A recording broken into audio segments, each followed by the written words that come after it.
Naquele tempo, não vos deixarei órfãos, voltarei para vós outros. Jesus, João 14:18. Naquele tempo presidia a Idade Média um clima de desregramentos em todas as camadas sociais. Atrocidade de toda ordem, domínio do mais forte sobre os mais fracos pelo dinheiro e pelo poder das armas, desrespeito aos compromissos assumidos e, sobretudo, a matança e o massacre de populações imensas e inocentes em nome de um suposto Deus criador e fundador de determinada religião.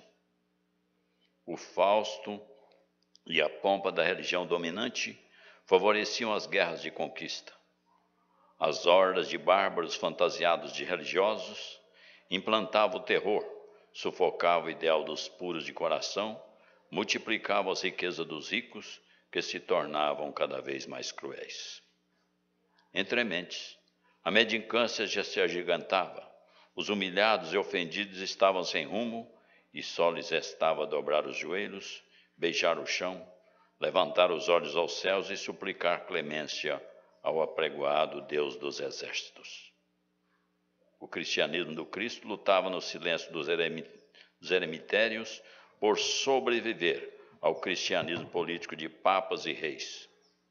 O decadente Império Romano encontrou a partir de Constantino uma excelente oportunidade de reviver seu prestígio no século IV, precisamente em 312.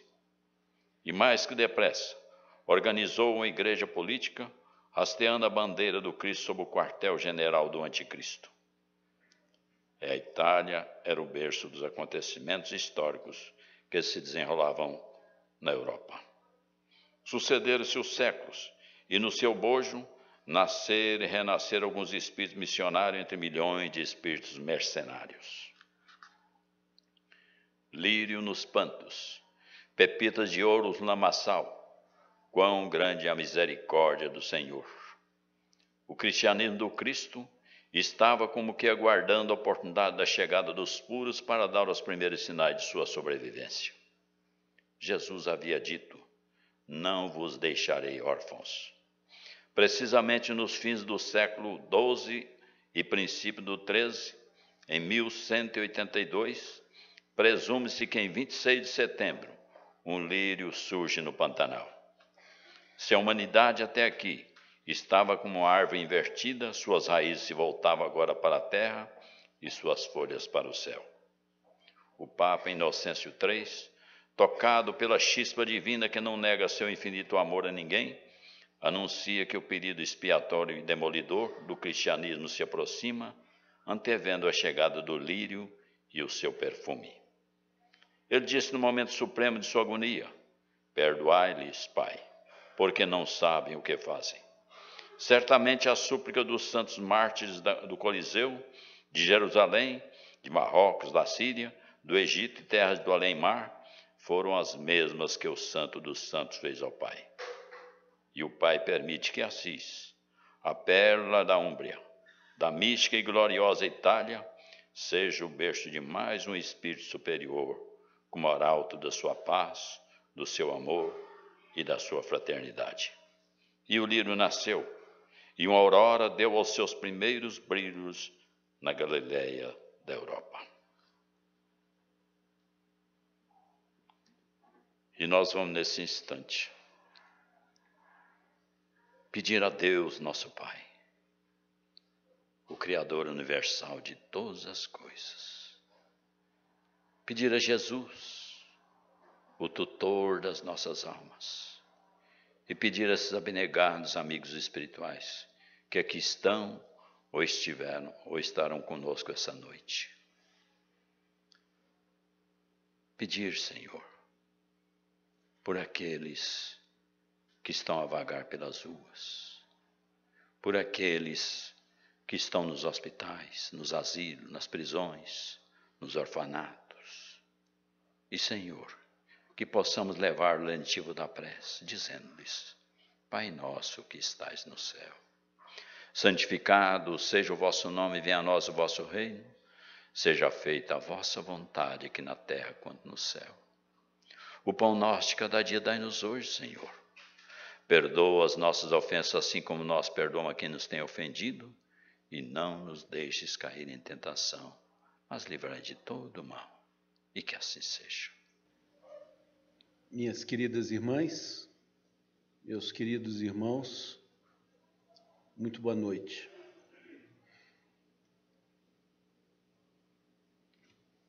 Que o meigo nazareno seja conosco, como sempre, essa noite. Nós estamos aqui sob a proteção amorosa do nosso querido irmão João Abadia, e nós vamos falar sobre Francisco, o Sol de Assis. Essa palestra está baseada nesse livro com o mesmo nome, Francisco, o Sol de Assis, por Divaldo Franco e César Braga Said. O espírito, Joana de Ângeles. Por que Francisco de Assis? Olha só, se a gente sai às ruas, a gigantesca maioria da população ainda vive para o mundo material. Eles ainda não foram despertados para a necessidade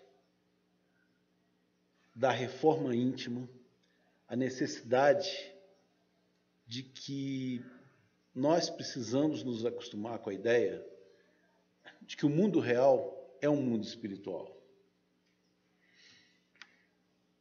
Nada melhor do que a gente trazer a vida de Francisco de Assis, irmão Sol, que desceu dos céus para nos ajudar, para ajudar as pessoas que ainda viviam e ainda vivem focada no mundo material. É uma personalidade riquíssima, onde o amor, onde a prática do Evangelho, em todos os momentos da vida dele, nos faz refletir, e cabe a nós percebermos que nós precisamos tirar o Evangelho debaixo do braço e colocá-lo no coração.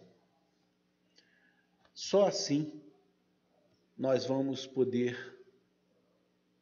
ainda que minimamente, refletir um pouquinho do amor do Mestre Jesus por nós.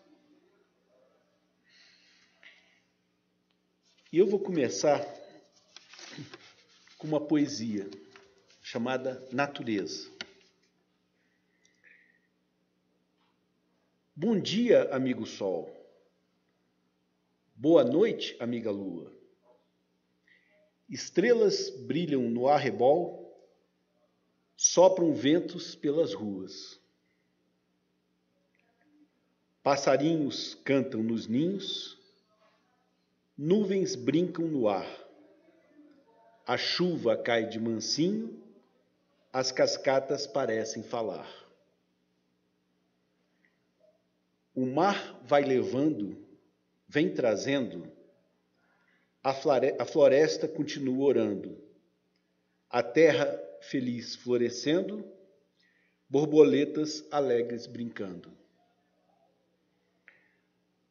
Colorir essa aquarela com as tintas da alegria, ver que além das janelas vige e canta a poesia.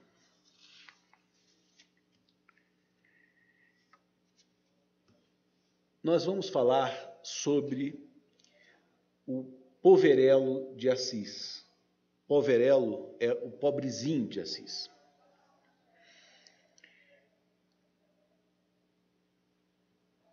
Francisco de Assis, ele viveu profunda e intensamente a religiosidade. Mas essa religiosidade era muito mais social e fraterna do que teológica. Era uma vida de relação com o outro e pelo outro.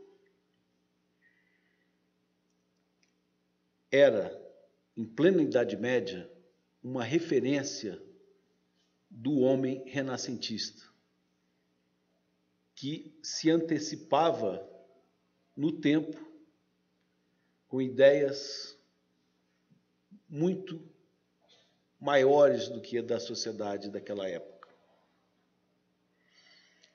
E ele vem nos falar sobre a alegria de viver. Ele era uma pessoa baixa, franzina, mas era leve como uma andorinha, cantante como uma cigarra, doce como mel, livre como o vento. Ele era a verdadeira fraternidade. Essa fraternidade é que nós precisamos ser. Pois quem chama Deus de Pai precisa chamar o outro de irmão. A Terra está num momento crucial, porque é um momento de transição. Nós estamos deixando de ser um planeta de provas e expiações e vamos nos tornar um planeta de regeneração. E nós estamos exatamente nessa transição. Urge que nós diminuamos a nossa animalidade e aumentemos a nossa angelitude. Ou seja, quanto mais o tempo passa, menos nós temos que ser animais e mais nós precisamos ser anjos. Para ajudar o Mestre Jesus nessa transformação maravilhosa. Francisco tinha uma imensa fidelidade a Jesus e a seu Evangelho. Ele era a reencarnação de João Evangelista, aquele discípulo tão querido de Jesus. Claro, todas as pessoas que conviveram com Jesus mudaram a sua rota de vida, porque era impossível conviver com o meigo nazareno sem ficar tocado.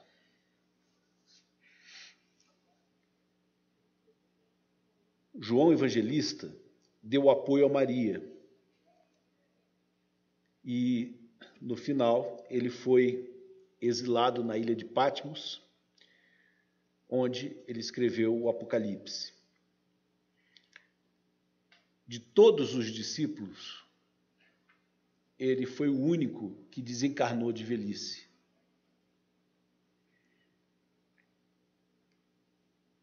No livro dos Espíritos, ele escreveu os Prolegômenos. Tem uma mensagem da Joana de Ângeles, mentora do nosso querido Divaldo Franco, em que ela diz o seguinte: é preciso coragem para compreendermos antes de sermos compreendidos, de amarmos antes de sermos amados. Mas naquela época, a Terra estava coberta da noite medieval. Havia superstição e medo por toda parte. Estavam presentes os estigmas do pecado e do vício, que eram punidos com impiedade. O homem era o lobo do próprio homem. A fé religiosa ela se amparava nos fortes, perseguia os fracos, inspirava pavor. Francisco, no entanto, chama todas as criaturas pelo doce nome de irmãs.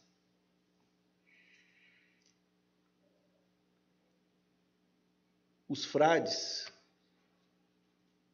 que viveram com Francisco foram os primeiros servidores do amor, pois eles estavam vestidos de ovelhas brandas e, num determinado momento, Francisco viu algumas abelhas sem pólen e pediu à irmã Clara de Assis que as alimentasse. Tamanha era a bondade de Francisco. O mundo moderno está cheio de glórias ligeiras, mas muito pobre de sentimentos.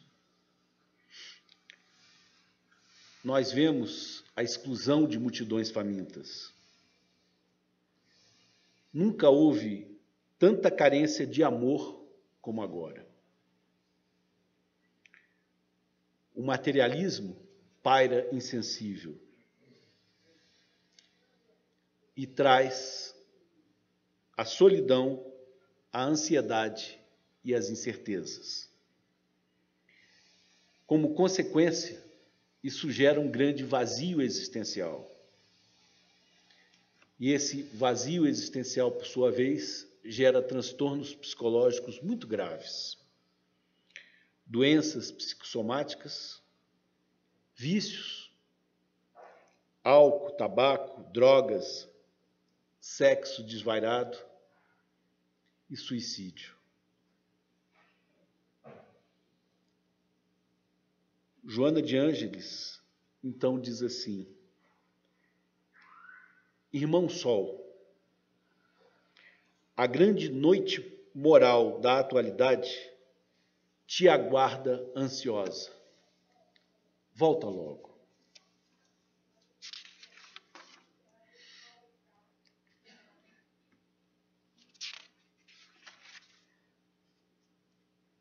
Francisco, como eu falei, ele era um renascentista em plena Idade Média, unindo tudo o que vive numa teia cósmica de fraternidade. Ele nasceu no ano de 1182, na cidade de Assis, região da Úmbria, cuja capital era a cidade de Perugia, na Itália. Assis, à beira da estrada, entre a planície e a montanha. Filho de Pedro Bernardone e Maria Picalini, a dona Pica, que era francesa. O Bernardone era um rico comerciante.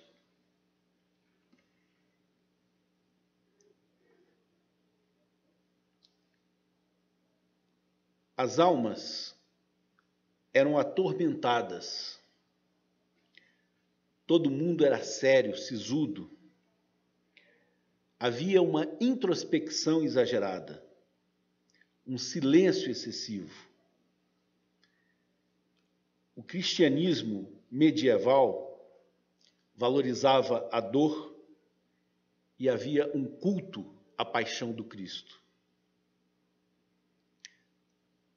Mas se pleiteava o acesso direto às Escrituras, a igualdade entre os sexos, as escolas urbanas, a alfabetização das crianças, inclusive meninas.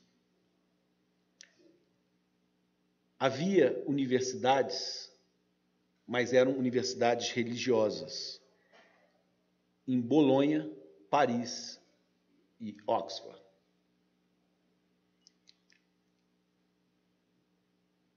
Na Idade Média, contra tudo isso, foi criado o Tribunal da Inquisição.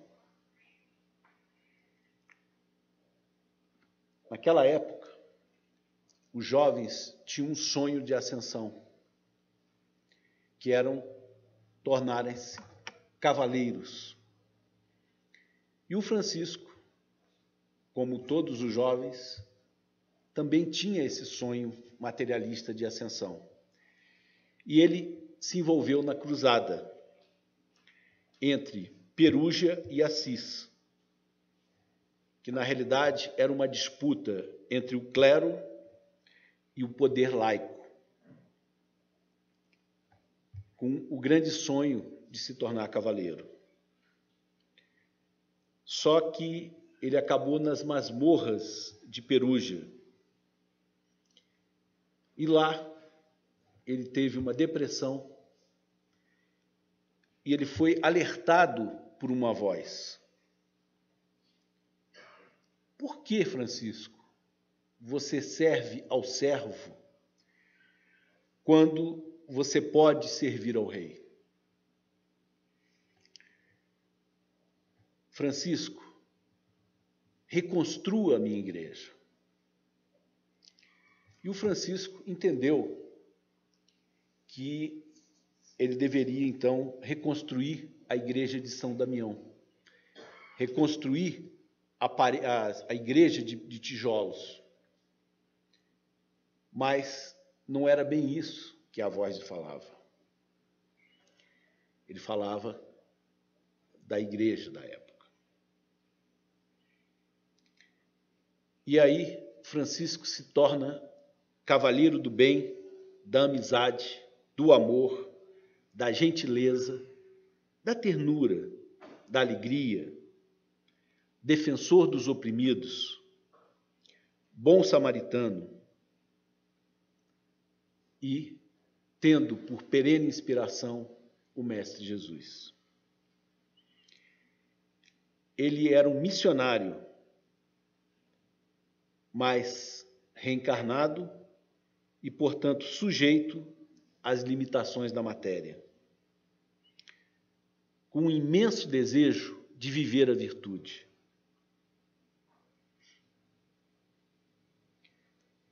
Viver o belo da melhor maneira que podia. E ele se destaca, mas sem fazer disso uma meta. Ele era profundamente capaz de sentir e, principalmente, de repartir o amor. A missão de Francisco era trazer à Igreja Católica uma religiosidade mais natural, mais livre, mais simples, mais próxima de Jesus. Porque numa civilização completa, nós temos hábitos mais morais que materiais,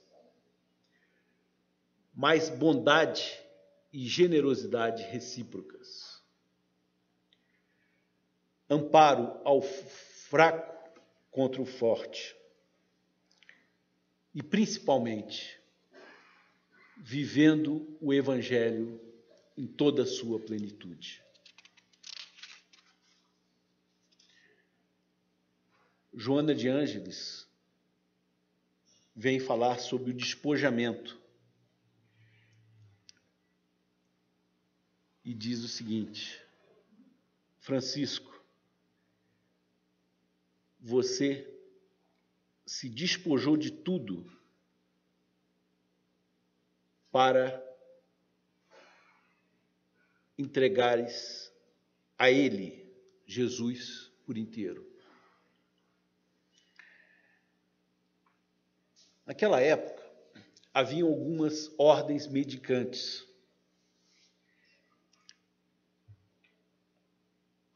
Nos mosteiros, mas eram pessoas submissas, penitentes e isoladas do mundo. Francisco propôs uma gigantesca inovação. ele propõe uma religiosidade liberta de dogmas, de hierarquia, de castigos e de recompensas.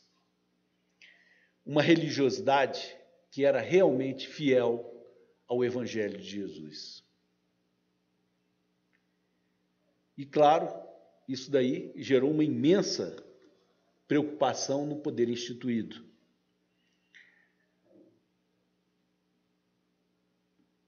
Naquela época, leigo não podia amar livre e plenamente a Deus e ao próximo. E aí, a gente pega uma carona com Emmanuel no livro A Caminho da Luz, e ele diz o seguinte: haviam algumas pessoas que realmente tinham esse despojamento. E ele cita Pedro de Vaux, em Lyon, no século XII, que doou todos os seus bens aos pobres e pregou estudos bíblicos, mas ele foi excomungado pela igreja e perseguido. Houve também os cátaros, no sul da França, com um modo de vida bem simples, que tinha uma livre interpretação do Evangelho. Eles tinham um senso crítico, praticavam a tolerância e o crescer intelectual e moral. Praticavam a alimentação não carnívora e renunciavam à propriedade pessoal. Eles eram reencarnacionistas. Rejeitavam a Trindade, o resgate dos pecados pelo sangue de Jesus e viviam como artífices da própria redenção. Foram perseguidos e massacrados para evitar a ruína da igreja. Joana de Ângeles diz o seguinte: o intolerante e o fanático querem salvar os demais, mas impondo as suas ideias. Quando eles não são aceitos, eles infligem males disfarçados de mecanismos salvadores. Francisco tinha todo aquele desprendimento, aquela relativização do que é material. Ele vivia acreditando na impermanência, mas sem isolamento e nem clausura. Ele tinha uma perfeita comunhão com todas as criaturas. O Emmanuel, nesse livro A Caminho da Luz, ele fala também de Gandhi. Ele diz que Gandhi dizia não ser contra a violência, mas a favor da paz. Ele era a favor dos valores cristãos. Logo ele, que era um hindu e, portanto, não cristão. Ele tinha um grande respeito pelos ricos, porque ele dizia o seguinte: os ricos têm uma missão no mundo, mas é preciso que haja uma diminuição do abismo entre os que têm e os que nada têm. E o desapego, ele difere do desprezo. São coisas diferentes. O ideal é a partilha e não a prodigalidade.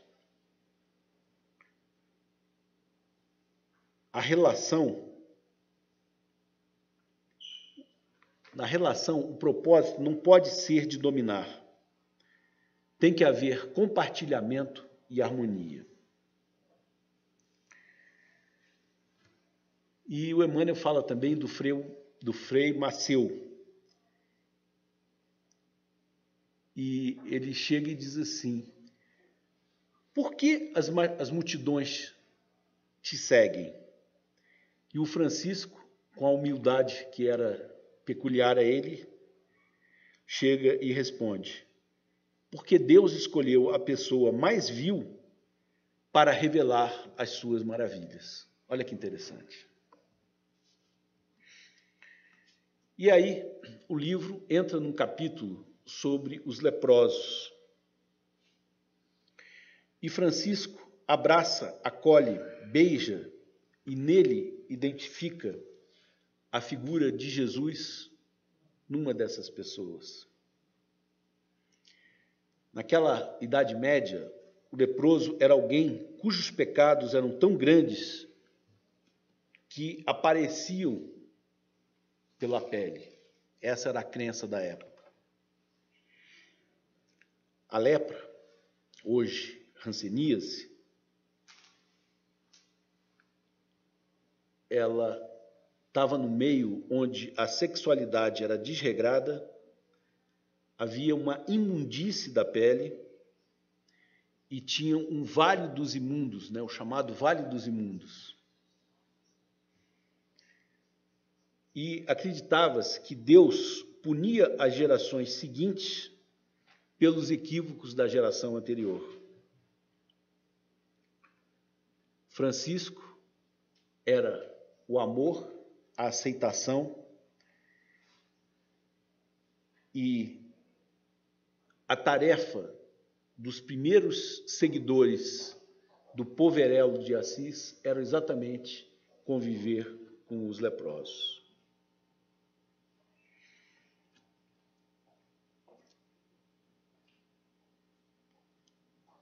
No Brasil, nós tivemos alguns leprosários famosos.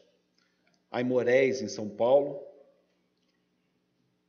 Pirapitingui, em São Paulo, Curupaiti, em Jacarepaguá, no Rio de Janeiro, onde viveu o idealista espírita Amazonas Hércules. E também o Jesus Gonçalves, que era um palestrante que palestrava numa cama. Havia uma lei que obrigava a reclusão dos rancenianos. Essa lei, graças a Deus, foi revogada em 1962. A doença tem uma transmissão por saliva, pessoas que dormem no mesmo quarto. Mas 90% da população tem uma resistência natural ao bacilo de Hansen. Ela é não congênita, desde o nascimento. Ela é não hereditária. E após 15 dias de tratamento, ou após a cura, ela não se transmite mais. A Joana de Ângeles vem dizer o seguinte: cada um é herdeiro de si mesmo e renasce para educar-se, para desenvolver as potências da alma. Gente, nós temos a chama divina dentro de nós. Nós precisamos desenvolver essas potências da alma. As doenças são um convite à reflexão e à tomada de decisão. Mas elas têm causas em vidas anteriores e na vida atual.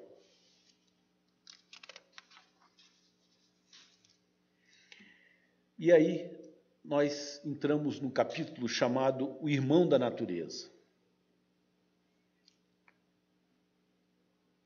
E ele diz o seguinte: Francisco, macerado pela solidão interior, ele se entregou por inteiro, mas com liberdade de si mesmo, e saiu a viver o Evangelho. Ele enaltecia o irmão Sol, a irmã Lua, a irmã Chuva, o irmão Lobo, o irmão Pássaro, a irmã Liberdade.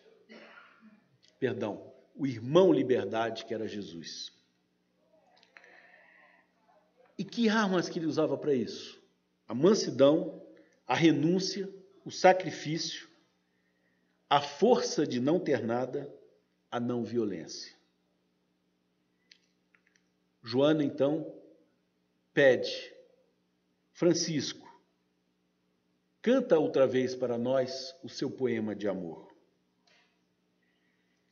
Hoje, nós vivemos uma grande noite adornada de tecnologia, com almas estorcegando de sofrimento, com criminalidade e ódio, conforto para uns e nenhum para outros. Há um comportamento hedonista, a busca do prazer a qualquer custo, mas sem a grandeza do sentimento.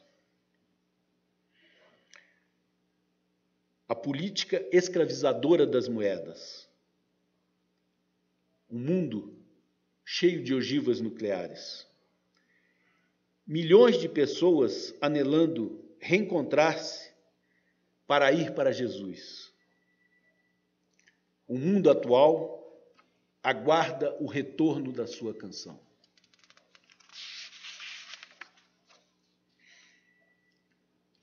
Mas Francisco tem uma relação muito intensa com o nosso querido Brasil. Ele tinha uma missão muito grandiosa no nosso país, porque ele via que no Brasil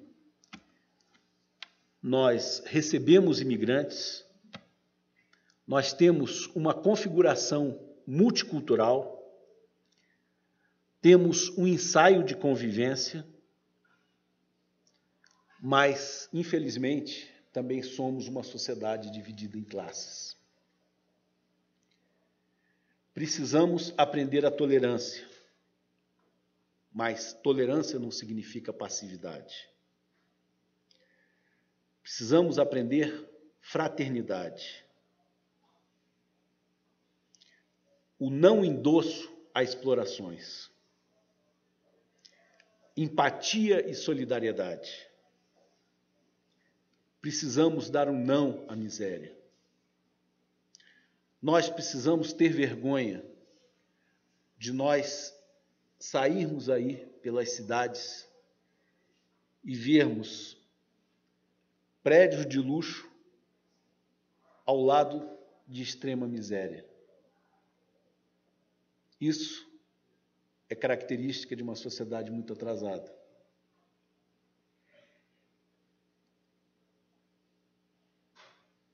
Mas há vários Brasis diferentes, onde o nível de consciência quanto a direito e deveres é bastante desigual.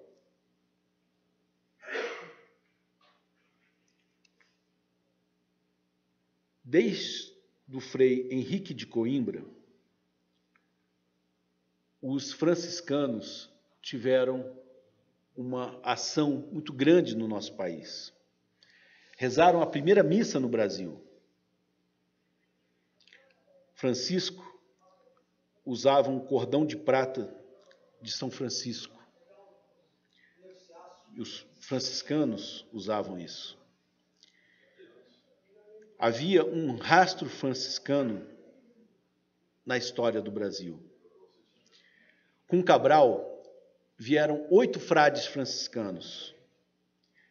E até 1549, eles eram os únicos evangelizadores no nosso país.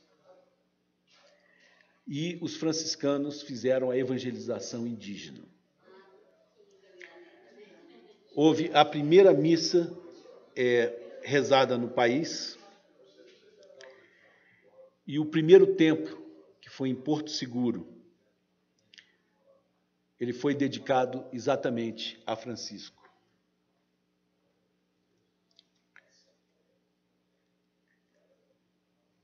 O primeiro convento foi em Santa Clara do Desterro, em Salvador, no século XVII. As Clarissas vem de Clara de Assis, foram as primeiras religiosas enraizadas no Brasil. Os pais tinham desejo de ver as suas filhas usando o hábito clerical. Então, havia muitas moças enclausuradas contra a vontade. No convento da Lapa, viveu Joana Angélica de Jesus, mártir da independência e também uma das vidas de Joana de Ângeles. Joana de Ângeles, como vocês sabem, foi a Clara de Assis. O Rio São Francisco foi batizado pelo navegador italiano Américo Vespúcio, que navegou pelas Américas. O maior santuário franciscano fica em São Francisco de Canindé, no Ceará. E a Ordem Terceira é uma associação de leigos católicos, onde o casamento é permitido. Eles foram muito influenciados por Santa Teresa de Ávila e São João da Cruz. O São João da Cruz foi o fundador das Carmelitas Descalças. E aí, esse nosso belo livro cita o espírito de Diodoro da Fonseca, que diz o seguinte: as dificuldades da marcha da nação brasileira hão de passar. Vai haver uma revolução interna, onde os nossos valores, a maneira de nos relacionarmos uns com os outros, vai gerar colaboração ao invés de competição. Vai haver solidariedade e não indiferença. A ambição maior de servir do que ser servido. No Evangelho, é proposto que ninguém deva se elevar acima do outro, mas devemos nos elevar acima de nós mesmos, aperfeiçoando-nos sempre. A pátria do Cruzeiro será o centro de irradiação do Evangelho restaurado. A noite de descalabro moral dos homens, da desagregação dos valores ético-morais, ela vai dar ensejo a uma alvorada de amor.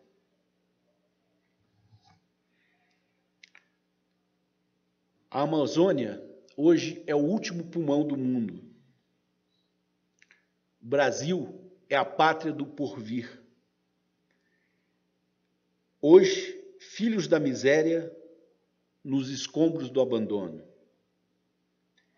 Hediondo crime contra a sua economia, mas será efêmero. Haverá um banquete dos povos livres da terra. Futura pátria da paz e do Evangelho de Jesus. Mas o Brasil tem um grande coração, onde vicejam a afabilidade e a doçura. Iluminada pelo Cruzeiro do Sul. Olha que interessante. Como que o Brasil tem uma importância espiritual para o mundo. E aí vocês vão perguntar, mas como é que pode o Brasil ser todo esse potencial e a gente vê todas essas mazelas, corrupção, desigualdade social, miséria, egoísmo, orgulho. Mas veja o seguinte: Jesus não veio para os sãos, ele veio para os doentes. E o Brasil, ele vai ser um grande hospital, onde nós, doentes, vamos ter a oportunidade de botar o amor no coração. E aí, o livro fala das categorias do Francisco. Ele era irmão, acolhendo os malfeitores.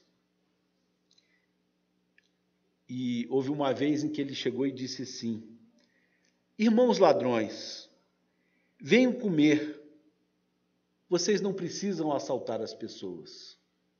Repara que o acolhimento e a empatia era uma característica de Francisco. Ele era também o irmão menor. No mundo feudal em que vivia, numa separação entre clérigos e leigos, entre senhores e servos, entre maiores e menores economicamente. Também foi servo.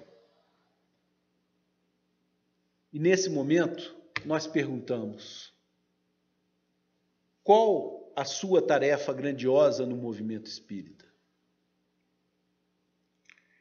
Qual serviço desinteressado e anônimo você realiza? Isso é servir. Francisco era cortês, compreendia a morte como uma vírgula e não como um ponto final. Ele era livre. Ser livre de tudo o que nos escraviza a matéria. Expressar a nossa real essência, a nossa verdadeira identidade espiritual. Por isso que ele era livre. E ele era muito alegre. Porque o Evangelho é boa nova. E boas notícias, gente, geram alegria. Ele era misericordioso e compassivo. Poder alegrar o irmão era uma felicidade indizível para ele. E tem o decálogo do desapego. Perceba que tudo é passageiro. Viva intensamente o hoje, sem ansiedade quanto ao futuro, nem lembranças amargas do passado. Tente não criar grandes expectativas. Filtre com equilíbrio as críticas e os elogios. Liberte-se de tudo que não tem utilidade na sua casa. Valorize cada relacionamento. Mantenha contato com quem nada possua. Aquiete-se para ouvir a sua intuição, o seu coração, a sua alma. Mas cultive a fé. Encontre prazer nas coisas simples da vida. Olha que interessante esse decálogo do desapego. E aí a Joana de Ângeles, né, a nossa Clara de Assis, pede que Jesus traga ele de volta. E ela diz assim: traz ele de volta. Na pobreza dos teus dias de tanta cultura, mas vazia de sentimento. Menestrel do bem, trovador da alegria, fazendo versos de amor em meio aos reversos da vida. E aí, a Joana parte para um capítulo chamado Espiritualidade Franciscana. E ela diz assim: saíste a viver o Evangelho com suas palavras simples e sua coragem incomum. que é a espiritualidade? É perceber, sentir e viver o que é espiritual. É o nosso modo de nos relacionarmos conosco mesmo, com o outro, com a natureza e com a vida. É a oração diária. É a caridade e a solidariedade. É o nosso melhor sentimento. E aí, ela fala do caminho da simplicidade. Ela diz que Francisco tirava as lagartas do caminho para não serem pisoteadas. Ele atribuía valor a todo ser vivente. E aí, tinha um lobo feroz na cidade de Gúbio. E ele teve a oportunidade de cruzar com esse irmão feroz. As pessoas da cidade já estavam se organizando para matar esse lobo. E aí ele chegou e falou para o lobo: irmão lobo, nós somos irmãos. E o lobo, que estava rosnando ferozmente para ele, vai se acalmando. Você está matando as criaturas de Deus, mas sem a permissão dele. Aí o amor de Francisco amansou o lobo e tocou a sensibilidade das pessoas, de tal maneira que ele passou a levar esse lobo com ele na cidade, e as pessoas que já percebiam aquele lobo feroz como um pastor manso, davam comida para aquele lobo. Olha que interessante. Francisco tinha confiança na bondade das pessoas, porque no interior do diamante bruto há uma estrela que aguarda ser arrancada a golpes de cinzel, pois todo mundo tem uma bondade interior. Francisco tinha uma imperturbável alegria, mesmo diante dos problemas. Ele tinha uma confiança irrestrita na intervenção divina. E uma vez, ele e seu fiel amigo Frei Leão estavam famintos e estavam completamente enregelados. E aí eles pararam num convento e pediram ajuda ao convento. Mas ele era um maltrapilhos. E aí um frade forte abre o portão e os escorraça. E aí ele vira para o Frei Leão e diz o seguinte: Deus confiou a esse frade a missão de nos espancar. Deixa que ele bata. E assim o frade porteiro o fez.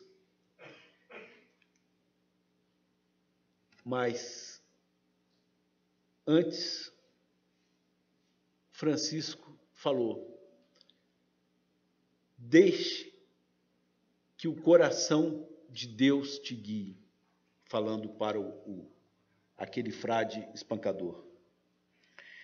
E aí esse frade chuta os dois e eles vão embora.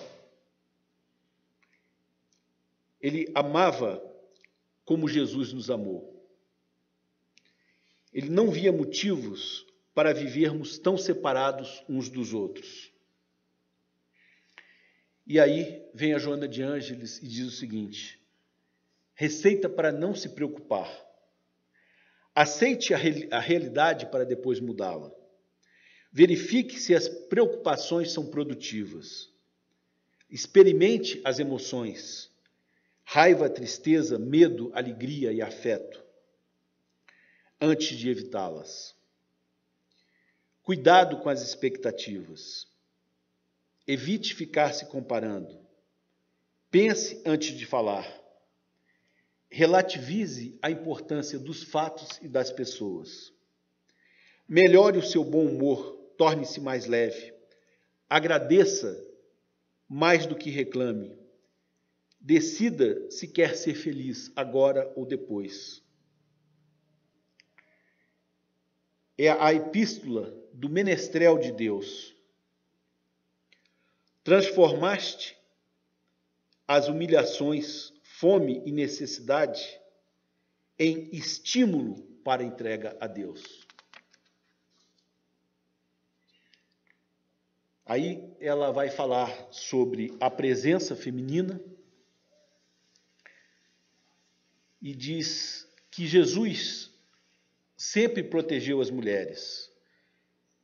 E aí na Bíblia nós temos a mulher adúltera, a mulher samaritana, a pecadora arrependida que lava os pés de Jesus com suas lágrimas, a mulher hemorrágica, a mulher encurvada, a sua relação com Marta e Maria, o óbolo da viúva, a aparição a Madalena e o acolhimento a Joana de Cusa, no livro A Boa Nova, de Humberto de Campos.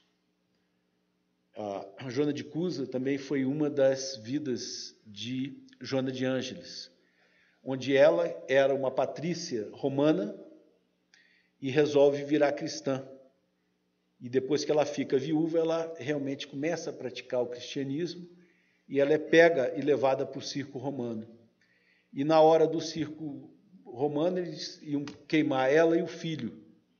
E o algoz percebe que ela era romana e diz assim para ela: Joana, abjura esse Jesus que eu tenho poder para te libertar. E o filho dela chegou e falou: mamãe, abjura para nós sermos poupados. E ela virou para o filho e falou: meu filho, você nunca vai entender, mas eu sou fiel a Jesus, eu não posso abjurar. Aí o algoz vira para ela e diz: esse seu Jesus só te ensinou a morrer? E ela pega e diz: não, ele me ensinou a te amar também. Veja por que a Joana de Ângeles é esse espírito iluminado que é a mentora do Divaldo. Porque a convivência com o Mestre Jesus realmente muda o interior de todas as pessoas. É impossível conviver com ele sem ficar tocado.